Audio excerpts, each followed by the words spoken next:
Okay, hey folks, how are you doing? My name's Dante. Um, I wanted to post a video for a long time now. It's just like everything at this channel. Everything I'm doing is months and months behind. Still don't have a good video editor. I don't have any, actually. Besides what's at YouTube, which is a joke. So what I want to get into is Pine Bush, New York. A long time ago, a book came out, Silent Invasion, by a woman. I believe her name is Ellen Crystal. You can look it up, I'm sure, simply by the title name. You can find the book, Pine Bush, New York. I believe that's correct, Ellen Crystal. And the thing is, back in '96, I was living with an aunt and uncle out in Williamsport, Pennsylvania. And I looked up Pine Bush, New York. I had looked at this book only years before and looked at it a few times. I say looked at it, I'd read it. And I saw that Pine Bush, New York was not so far away. So I told my aunt and uncle, I was living with them at the time for a period of months. And I said, well, I've looked at this book here. It's very interesting. It looks like there's some government stuff involved here. They're trying to run her off, scare her away, which just points to some kind of government installation to me. So I told my aunt and uncle, well, what do I tell you? I'm going out there. I don't have to work tomorrow, what have you. Packed up my sleeping bag, what have you, and I just hopped in my car and I drove to Pine Bush, New York. And I would say it's 2 or 3 hours away from Williamsport, Pennsylvania. Don't remember exactly how far away, maybe 3 or 4 hours, but not so far away. For me, those are short drives. And I used to do pizza delivery. I've done all sorts of long drives. So, point is, I drove out there. And just as I got to the city limits of Pine Bush, New York, this was really interesting. Just as I hit the sign, I was looking off to my right, just a lot of cow pasture, farmland. This is cow pasture. And then some small mountains, hills, small mountains off in the background, very far away, a few miles away. And I noticed this light kind of flying around. And it was a triangular shaped 2 white lights at the back corners and then 1 white light at the front. And at first I thought, well, I just got here. I can't be seeing a UFO. And that's what Silent Invasion was all about. This woman's strange experiences with these UFOs. And within her book, there are government agents trying to scare her away from the subject matter, from going to certain places, what have you. I picked up on that right away. That was part of my attraction for going out there. It just legitimized everything for me. So I go out there, and I just hit the town limits. It's not a city, it's a town. And I see this thing out there. It's just cruising around. And, at first I thought I'm seeing things. I just got here. I can't be seeing something, right? So then I slow down to like 15 miles an hour, then 10 miles an hour. Cars start passing me. And I know they're looking at me, and they see me looking over to my right, and then they're seeing this. And eventually, I was kind of meandering off the road as well. And finally, I said, well, screw this. This is too dangerous. I'm going to get hit by a car from behind, or I'm going to meander off to the left, because I was just totally absorbed in what I was seeing, and I couldn't believe what I was seeing. Who would or could? I just gotten there. It never ever happens this way, right? So I pull over to the side of the road. There was a shoulder there, and I'm just sitting there, and I'm looking off to my right. 2 or 3 cars pulled over behind me, and then they were looking. Now, the funny thing is, they either noticed, and I'm only giving half the story here. Excuse me, my back is itching real heavy. I'm only giving part of the story. But the point is, the cars behind me, they, quote, must have noticed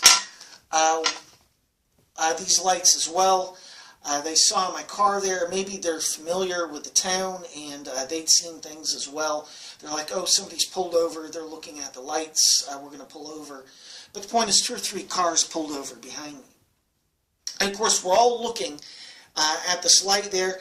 Now, the interesting thing is, it wasn't just one. It was not 2. This is so annoying, by the way. It turned out to be 3 of these. And they were absolutely huge. Now, as I will get to, they were the size of football fields. They were absolutely enormous. Maybe even bigger than a football field. They were balls to the walls big. This is not some small family-sized model UFO here. And there are 3 of them. And what were they doing? Way back there over by these hills, several miles across open farmland, they're just cruising around, just meandering. No purpose, no nothing, like they're out for a test drive. That's what it looked like. And what do I tell you? It got me really, really excited. And I thought, well, shit, if this is what I'm seeing now, God only knows what I'll see when I go to these places. Some of these places that this woman has mentioned in her book. She mentioned a graveyard, she mentioned this, a few places. And I had no idea of where I was going. I didn't have a town map, but it's not a big town. And I figure I'll figure it out when I get there. I used to deliver pizzas. I've got a good sense of direction, and I've got good instinct. And that's just what I was counting on. And, the whole thing was done on my end, spontaneously. I just said to my aunt and my uncle, well, I'm going to go out here. The whole thing was done spontaneously. And what do I tell you? It pays off sometimes. I had just broken the town limits. There was a sign for Pine Bush, New York.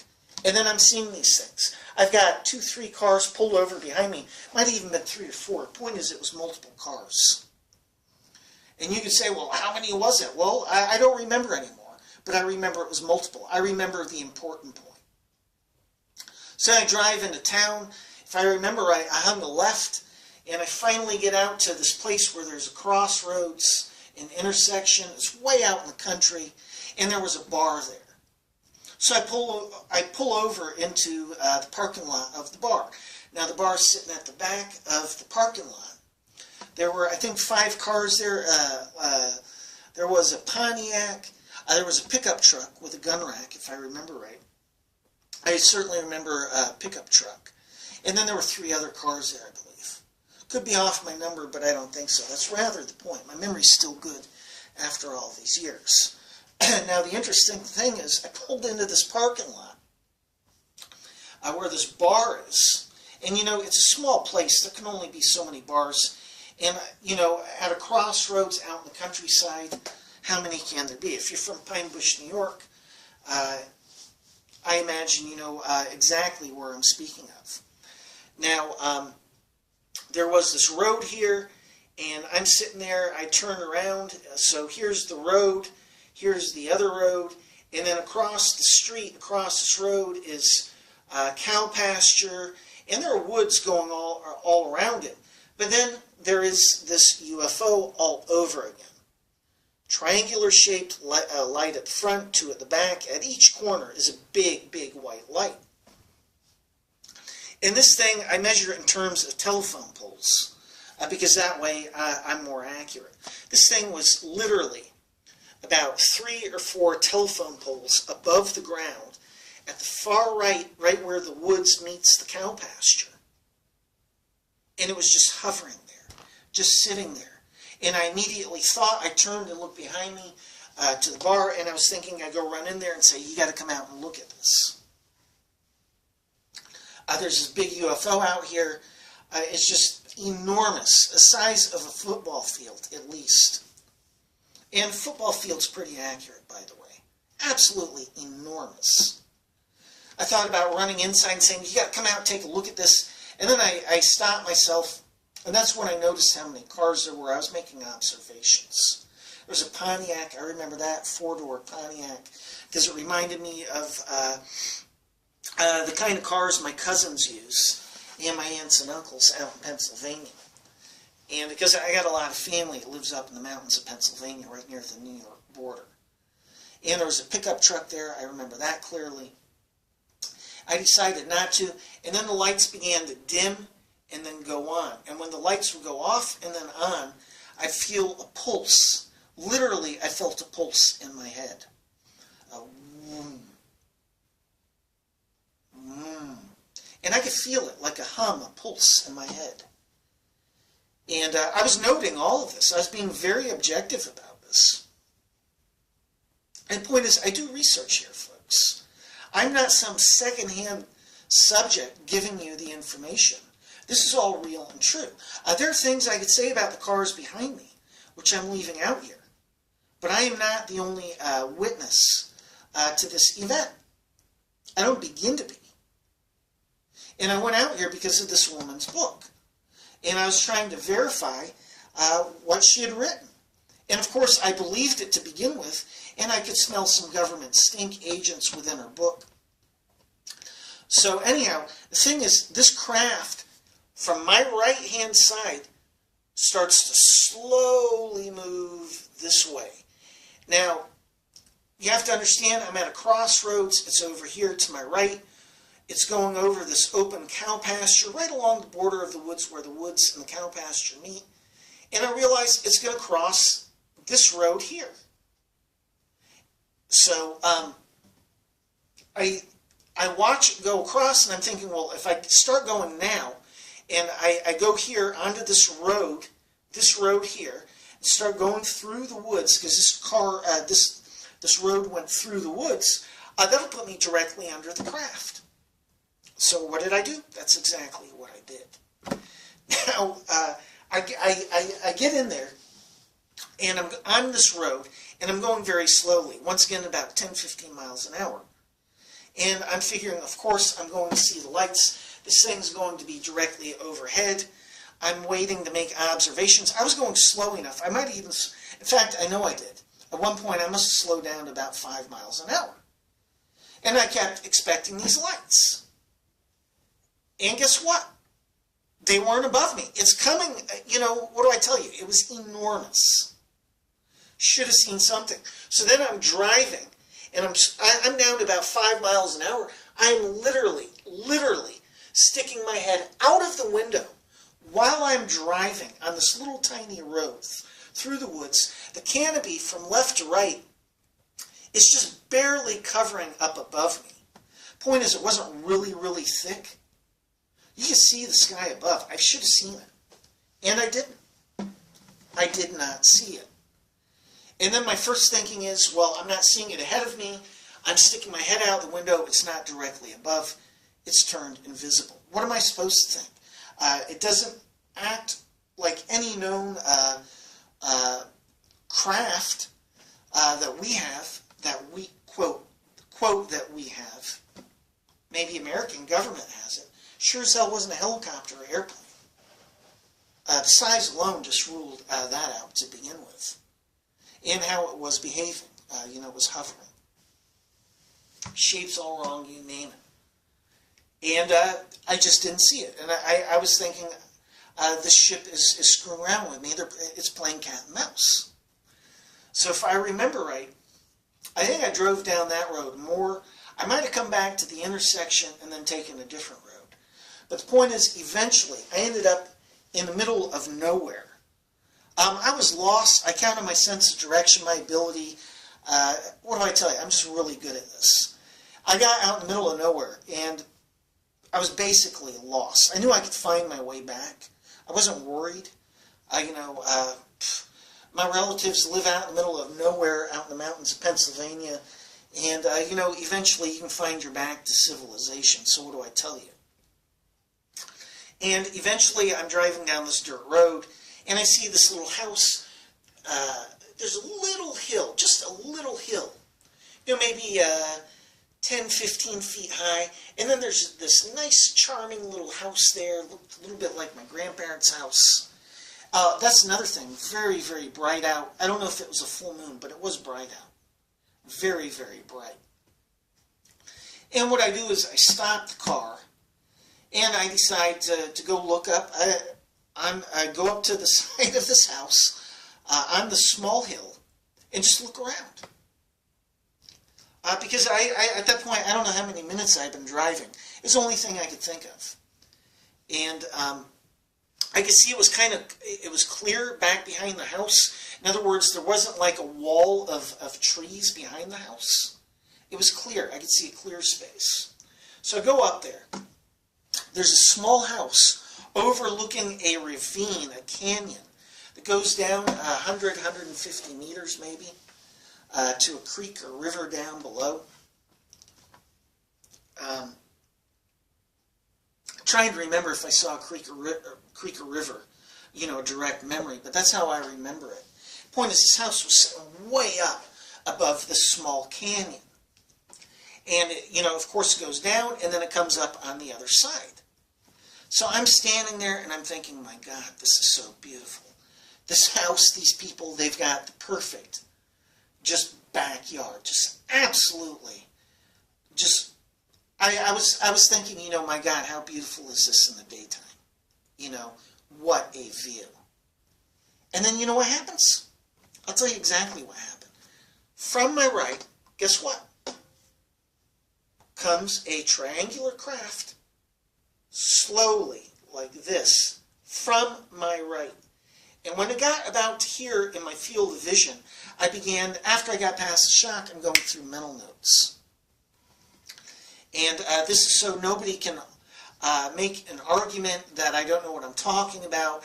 I got past the shock, and of course anybody would do this. You start making comparisons. And what are you comparing it to? An airplane. It's quiet, it's making no sound. None. None. And the next point is, I'm up on this hill.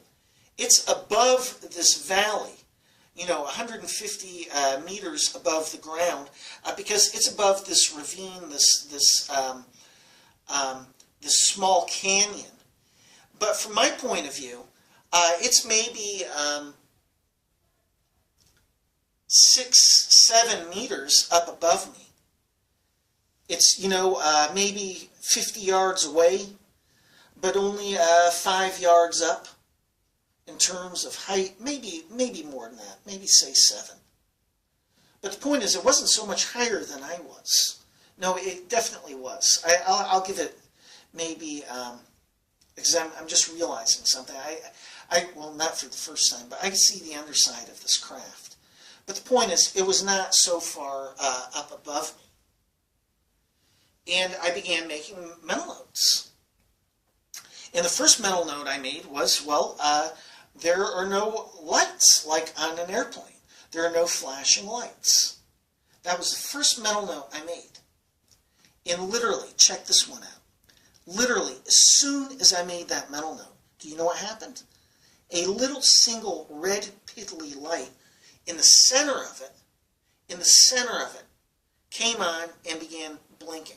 Bing, bing, bing. And I'm thinking, I'm getting more games.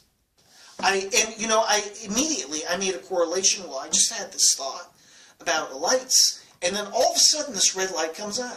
When I saw it every time before this, no other lights. So then I'm thinking, okay, well, it's not making a sound like an airplane. It's making no sound. Then it begins, just like with the red light, a moment later, it begins making a low rumbling sound. Now, it sounded like an airplane. In one sense, it sounded a little bit off, just slightly. In other words, you would notice there's something odd to it. But at the same time, it sounded like maybe this is it. It sounded like an airplane that is miles and miles up above you. It was a low rumbling sound of a jet airliner, except miles and miles up in the air. It wasn't real loud. As a point, the people in the house didn't wake up. They didn't come running out. I'm standing in their yard in the middle of the night to the right of their house in the moonlight. And they didn't wake up. And I noted, of course, a correlation. I'm making a mental note, no sound. And then I'm hearing this. And the thing was, it wasn't real loud. And I just watched it. It was about here when it began making the rumbling sound. And then it goes, and it followed the curve of the ravine, which turned off to the right. And it was just going above the ravine like this and then disappearing. Because of the ravine and the shape and the trees and everything, it slowly disappeared. And once again, I'm thinking, I'm getting head games. I'm getting cat and mouse. The other thing, I realized this thing's responding to direct thought. It was absolutely undeniable. It was responding to direct thought. First the situation with the light, and then the situation with the sound. And then eventually I left the yard. Of course, I'm making mental notes, and I'm saying to myself, well, this thing's, I'm going through this over and over because you're in shock. It's responding to my thinking of lights and then sound, and this is not computing in my head. And eventually I process this, and I'm going, well, clearly it is. It's exactly how it just occurred. Of course I was going through denial, but I had the experiences, and I'm processing this. And then I decide, well, I'm getting back in my car, and I'm going this way, because that's the way that this UFO went. And it was enormous. That's another thing I noted. When I was up there on the hill, I was thinking if I'd had a pump-action BB gun with multiple pumps, I had a Daisy BB gun, multi-pump. I was thinking I could have hit this thing with a BB gun. That's how low it was and how close it was. Could have hit it with a pellet, guaranteed. So I go driving down the road. I'm not seeing anything. I go to sleep. I pull my car over to the side of this dirt road. I go to sleep for a little while in the back seat. I wake up, and there are all these lights up in the sky above the trees. Because of the angle, there was, I could see above the trees to my left, what have you, and there were all these lights. There was something that looked like a helicopter, but turned this way. The lights were up and down, reds, and I forget what other colors. But I remember red. There were 5 or 6 of these. There was something bigger there as well. And I had like 6 or 7 things just there within my frame of vision. I had multiples. And I was thinking, I'm not seeing this right. This has to be helicopters. And then I was thinking, why are they staying there? This is another important point. Why are they staying there? The whole thing was weird. And I had just woken up to this. I woke up after being there asleep for I don't know how long. Could have been a half hour, could have been 2 hours. And I got like 5 weird things there. And they're just staying there, was the next point. While they were moving, the point was they weren't going way off to the left, up, or to my right. They're just staying there. And I thought, this is weird as shit. And I don't know how long I was awake. Easily 15, 20 minutes. I couldn't process this. I was like, this is just beyond belief. And I don't remember what happened. I must have gone back to sleep. I was really tired. I was working for Swans out in it's a company that does frozen food delivery. They do deep freezing, minus 20 degrees Fahrenheit. And I was working my butt off there. My uncle worked for him. He was one of the managers. And eventually I fell back asleep. That much I do remember. But I remember waking up looking at this for easily 15, 20 minutes. And I couldn't figure it out. I was thinking it's helicopters. I was thinking also planes at first, but they were just staying there. And the problem was the helicopters were like this. You could tell the lights were connected. They're moving as an individual unit. But they just didn't fit defined forms that we know of, like helicopters. And they were hovering. While they're moving around, the point is, I say hovering, the point is they're not zipping left and right the way an airplane is. It's got to move quick to stay airborne, right? And I couldn't figure it out. It wasn't like these triangle lights. Went back to sleep, and then early in the morning, maybe 4 or 5, I took off and I went back to Williamsport. When I got back to my aunts and uncles, I told them all about it. Absolutely surreal.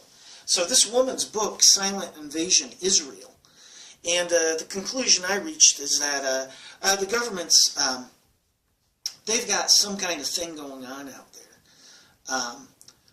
Maybe it's like Area 51. Area 51 takes all the limelight. You go out there. contacted a woman from the alternative media, I think in 2012, telling her about this Mrs. Big Shit. She thinks she knows everything. And I can't stand this woman, you know. Really big name in the alternative media, and the woman's an absolute fake. She took some material from one of my videos and tried speaking about it at a conference, and she bombed because she didn't even understand the material she was speaking about. She doesn't get it from the inside out the way I do. She doesn't actually conceptually understand it, and she doesn't understand it viscerally. It's like she's just repeating something she had read somewhere, which any of us can do if we don't actually understand the subject matter and we just want to look intelligent. But the point is, this woman had gone out to Nevada or wherever, Arizona, I don't remember, out west, checking out the new secret government UFO building place, the new Area 51. I sent her an email saying, you got to check out Pine Bush, New York. My best guess is this is where they're designing craft. You know, secret, it's definitely a secret government place. These three ships, when I first saw them when I was hitting the town limits, what do I tell you? Just cruising around, just ambling around. No purpose at all. Like my thinking was, from the beginning, it's like they're just going out on a test drive. And then everything that I've stated here in the video happened afterwards, you know, point by point. So that's it for this video. That's my story of Pine Bush, New York. Yes, I am a first-hand experiencer of Pine Bush, New York. This woman's silent invasion, Crystal, just forgotten her first name at this point, or was it her last name?